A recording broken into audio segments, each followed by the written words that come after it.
రెండవ దినవృత్తాంత గ్రంథం 26వ అధ్యాయం 5వ వచనంలో అతడు యెహోవాను ఆశ్రయించినంత కాలము దేవుడు అతడిని వర్ధిల్లింప చేసెను. ఆమేన్.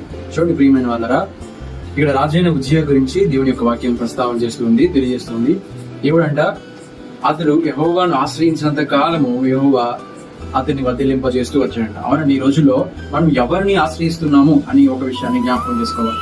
దేవుడు అంటున్నాడు, బైబిల్ చెప్తా ఉంది, ఆయన ఆశ్రయించినంత కాలము యెహోవా అతన్ని ఆశీర్వదిస్తూ వచ్చాడని చెప్తాను. మనము దేవుని ఆశ్రయించినంత కాలము కూడా ఆయన మనం ఆశీర్వదిస్తూ వస్తాడని దేవుని వాక్యం స్పష్టంగా తెలియజేస్తాము. అందుకని బైబిల్ చెప్పిన ప్రకారంగా దేవుడిని మనం ఎప్పుడైతే ఆశ్రయిస్తామో, ఆయన ఎప్పుడైతే మనం ఆశ్రయంగా చేసుకుంటామో, దేవుడు అన్నాడు మనం వర్ధిల్లుతామని వాగ్దానం చేస్తూ ఉన్నాడు. ఎప్పుడు మనం ఏం చేయాలి అంటే, మన క్రైస్తవ జీవితంలో మనకి కలుగుతున్న ప్రతి సమస్యలో మనం ఆయన ఆశ్రయించే వారిగా, ఆయన మీద ఆధారపడే వారిగా, ఆయన్ని వెంబడించే వారిగా, ఆయన మాత్రమే సేవించే వారిగా మనం ఉన్నట్లయితే ఆయన అంటూ ఉన్నాడు, ఆయన ఆశ్రయించినంత కాలము అతడు